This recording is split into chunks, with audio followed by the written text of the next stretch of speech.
warahmatullahi wabarakatuh. Salam sejahtera untuk kita semua. Bagaimana kabarnya? Semoga semua baik-baik saja dan tetap semangat untuk mengikuti pembelajaran kimia jarak jauh. Oke, Bapak. Baik, hari ini Bapak akan melanjutkan materi atau pembahasan di bab 2 setelah minyak bumi dan hidrokarbon ya, yaitu mengenai termokimia. Oke, dari namanya saja mungkin kalian bisa menduga ya, termo itu kan berhubungan dengan panas ya, dan kimia yaitu pada reaksi kimia. Oke, sebelum lebih jauh kita membahas apa itu termokimia, kita lihat dulu kompetensi dasarnya, yaitu menjelaskan konsep perubahan entalpi reaksi pada tekanan tetap dalam persamaan termokimia, kemudian menyimpulkan hasil analisis data percobaan termokimia pada tekanan tetap. Ini tujuan pembelajarannya. Kemudian topik bahasannya yang pertama energi dan kalor, yang kedua perubahan entalpi reaksi, ketiga perubahan entalpi standar delta H 0 untuk berbagai reaksi. Oke, persepsi ya untuk pembelajaran termokimia yang pertama. Oke, kalian pasti pernah membakar sesuatu ya, atau kalian pernah berada di sekitar api unggun. Nah, apa yang kalian rasakan? Nah, pasti kalian rasakan adalah panas ya. Nah, kemudian pada saat api padam, keadaan menjadi normal kembali. Kemanakah kalor yang dihasilkan dari proses pembakaran kayu? Oke, berarti dari pembakaran ini kalor tersebut akan keluar ya, sehingga kita merasakan di situ adanya panas. Kemudian apakah kalor itu hilang? Oke, untuk menjawab pertanyaan ini kita ingat lagi hukum termodinamika 1 yang menyatakan energi tidak dapat diciptakan dan tidak dapat dimusnahkan, tetapi hanya bisa berubah bentuk. Sehingga tentunya kalor tersebut tidak hilang ya. Kemudian contoh yang kedua, kamu pasti juga pernah memegang es batu. Apa yang kamu rasakan ketika memegang es batu? Nah, pasti perasaan yang kita rasakan adalah dingin ya. Nah, mengapa? Apakah pertanyaan saya, apakah di situ terjadi perpindahan kalor? Oke, sekarang mari kita lihat pengertian berikut ini.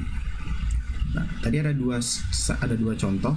Yang pertama adalah contoh pembakaran kayu, yang kedua contoh dari es batu ya. Nah, kita merasakan dua hal yang berbeda, panas dan dingin. Dari sumber tersebut itu dinamakan adalah sistem ya. Sumber tersebut itu namanya sistem, yaitu segala sesuatu reaksi proses yang menjadi pusat perhatian kita. Nah, itu api, es batu itu menjadi suatu sistem yang menjadi pusat perhatian. Sedangkan kita yang merasakan ataupun tangan kita itu adalah namanya lingkungan, yaitu segala sesuatu di luar sistem. Nah, itu bisa digambarkan seperti ini. Sistem yang berada di labu, kemudian lingkungan yaitu di luar dari labu tersebut. Oke, kemudian untuk yang lebih luas lagi dinamakan semesta, tapi kita fokus pada sistem dan lingkungannya. Oke, sistem berdasarkan interaksi sistem dan lingkungan dibagi menjadi 3, yaitu sistem terbuka, di mana materi dan panas itu bisa bertukar atau berpindah tempat.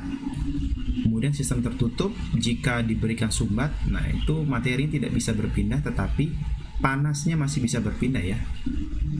Nah, kemudian yang ketiga, ketika terisolasi, contohnya seperti termos, yaitu panas tidak bisa keluar ya, tidak dapat bertukar. Nah, itu karena ada suatu isolasi, sehingga radiasi atau permintaan panas secara radiasi tidak dapat terjadi. Oke, jadi apa sih termokimia itu? Termokimia adalah bagian ilmu kimia yang mempelajari hubungan antara kalor, energi panas, dan reaksi kimia atau proses yang berhubungan dengan reaksi kimia. Dalam praktiknya, termokimia lebih banyak berhubungan dengan pengukuran kalor yang menyertai reaksi kimia atau proses yang berhubungan dengan perubahan struktur zat, misalnya perubahan wujud atau perubahan struktur kristal. Nah, asas kekekalan energi Energi adalah kapasitas untuk melakukan kerja. Nah, hukum termodinamika 1 menyatakan energi tidak dapat diciptakan atau dimusnahkan, tetapi dapat diubah dari satu bentuk ke bentuk yang lainnya. Sehingga tadi kalor yang dilepas dari api dari suatu pembakaran itu sebenarnya tidak hilang ya, namun dia hanya berubah bentuk. Begitupun juga tadi es batu ya yang kita rasakan, itu sebenarnya kalor yang berada di tangan kita ya, ini ya, kalor yang berada di tangan kita itu diserap oleh ke dalam es batu tersebut, sehingga tangan kita akan berasa dingin. Nah, itu alasannya mengapa kita ketika megang es batu terasa dingin. Kemudian pertukaran energi antara sistem lingkungan dapat berupa kalor atau bentuk energi lainnya yang secara kolektif disebut kerja. Oke, jadi pertukaran energinya di sini dalam bentuk kalor ya. Nah, sistem menerima kalor Q bertanda positif. Contoh misalnya di sini ada suatu bejana ya. Bejana itu ya bisa dianggap sebagai gelas, misal seperti itu. Kemudian di sini ada sistem. Oke, ada sistem. Kemudian di luar ini kan ada lingkungan. Nah, ketika sistem menerima kalor dari lingkungan, berarti kan sistemnya kalornya masuk ya ke dalam sistemnya. Nah, itu akan bertanda positif. Ya. Sedangkan ketika sistem melepas kalor,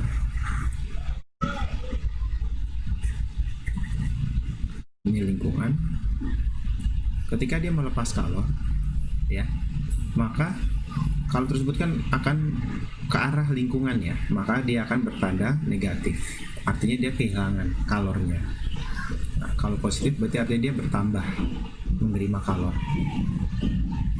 Begitupun juga dengan pengertian dari kerja ya.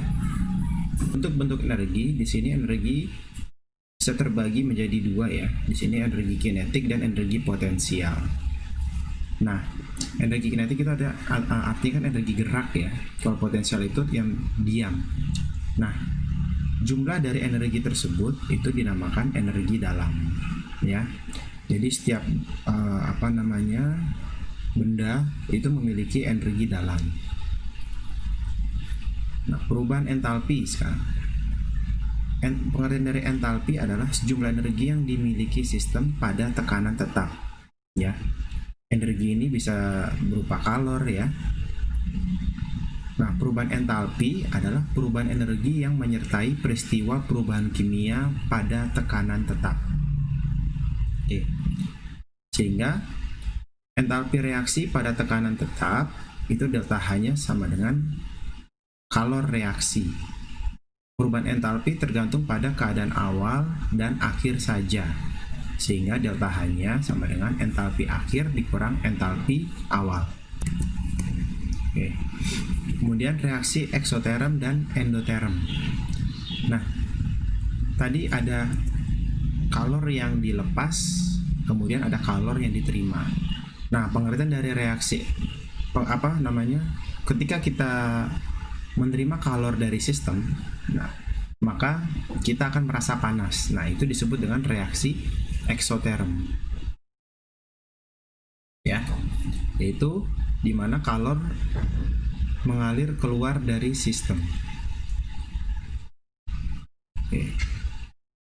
Nah, ini kalornya keluar ya. Sedangkan reaksi endoterm yaitu adalah reaksi kebalikan dari eksoterm, yaitu kalor berpindah atau sistem menyerap kalor dari lingkungan. Nah, masuk ke dalam, sehingga delta H-nya ditandai dengan positif. Kalau eksoterm ditandai delta H-nya dengan negatif karena dia kehilangan kalor. Seperti itu ya. Oke, kemudian diagram tingkat energi reaksi eksoterm. Nah, diagramnya seperti ini. Kalau untuk reaksi eksoterm, reaktannya lebih tinggi daripada produk ya. Entalpi reaktan lebih tinggi daripada produk. Sehingga reaksi eksoterm delta H-nya sama dengan entalpi produk dikurang entalpi reaktan bernilai negatif atau kurang dari 0. Maka dari itu bernilai dia min ya. Nah, atau digambarkan seperti ini. Energi dari reaktan, di sini reaktan.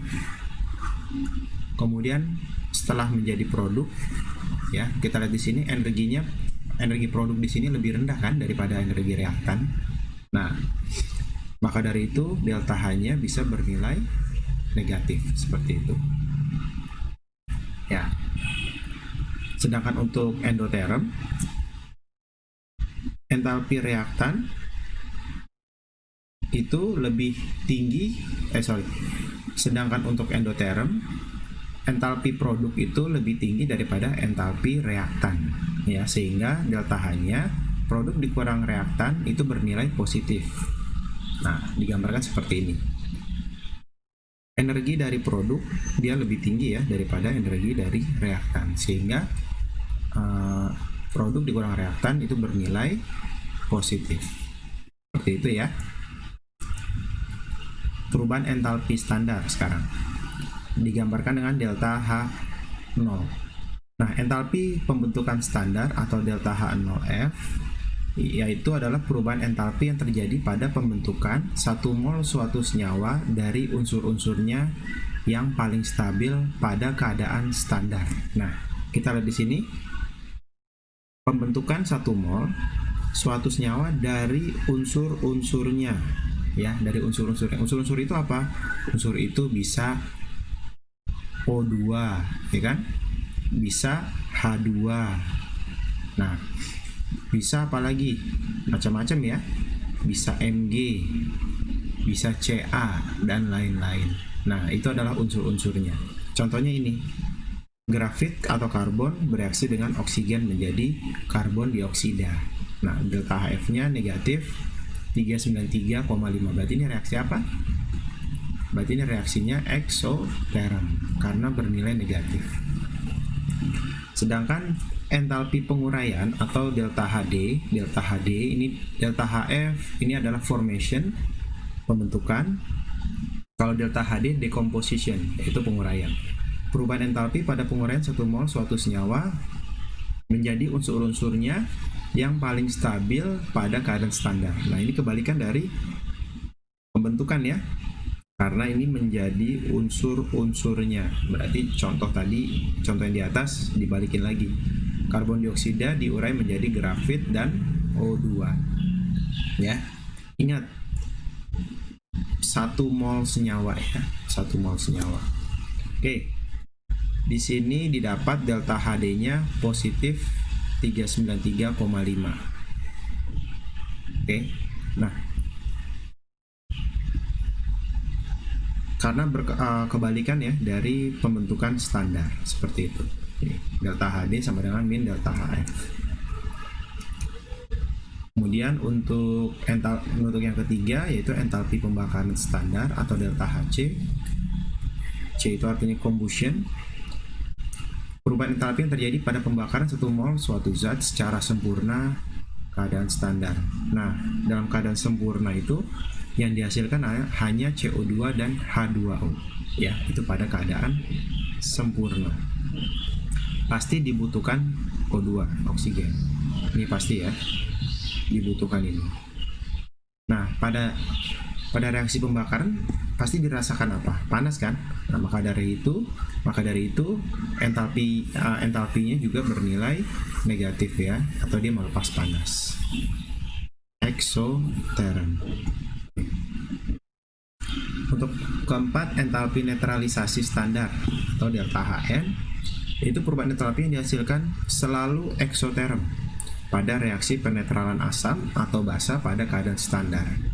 Nah, contohnya dalam kehidupan sehari-hari, misalnya kamu saat gosok gigi, nah itu reaksi netralisasi ya, karena mulut yang dalam keadaan asam kemudian diberikan dengan pasta gigi ya, pasta gigi itu sifatnya basah, itu reaksi netralisasi, yaitu menghasilkan panas ya, atau menghasilkan kalor.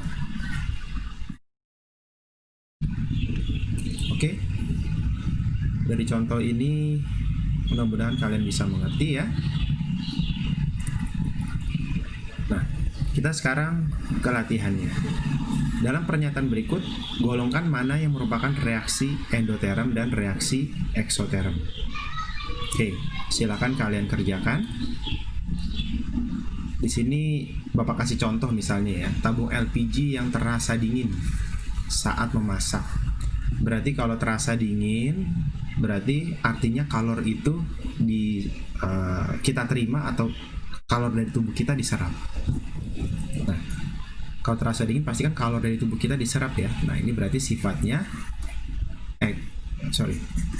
berarti ini endoterm karena dia menyerap panas dari tubuh kita sehingga terasa dingin. Seperti itu ya, jadi kita menganalisanya. Oke, silakan kalian kerjakan. Kemudian untuk nomor 2, jika gas karbon direaksikan dengan gas oksigen, ya, karbon direaksikan dengan oksigen, akan dihasilkan gas karbon dioksida. Ini gas karbon dioksidanya. Bila reaksi tersebut melepaskan kalor sebanyak 150 kJ, maka diagram energi yang benar di bawah. Yang benar di bawah ini adalah, oke, silakan kalian bisa menganalisa dari soal tersebut. Kalau misalnya dilepaskan, berarti dia sifatnya apa? Nah, sifatnya berarti dia eksoterm. Nah, kalau dia eksoterm, berarti diagramnya tadi seperti apa panahnya? Ke atas atau ke bawah? Kemudian delta H-nya bernilai negatif atau positif? Silakan kalian lihat lagi teori yang sudah Bapak jelaskan tadi di atas. Kemudian yang ketiga, reaksi berikut yang bukan merupakan reaksi pembentukan adalah, nah tadi jadi definisi dari reaksi pembentukan apa? Nah, dibentuk dari masing-masing unsurnya. Nah, sekarang di sini mana yang bukan reaksi pembentukan? Oke? Itu untuk pembahasan pada pertemuan pertama ini. Silakan kalian pahami ya, dan pastinya harus kalian banyak latihan. Oke, untuk pertemuan selanjutnya kita akan mempelajari ini ya, penentuan perubahan entalpi reaksi. Sudah masuk ke dalam perhitungannya. Kalau ada yang tidak mengerti boleh tanyakan ke Bapak melalui WhatsApp atau komen di YouTube ini. Terima kasih. Assalamualaikum warahmatullahi wabarakatuh.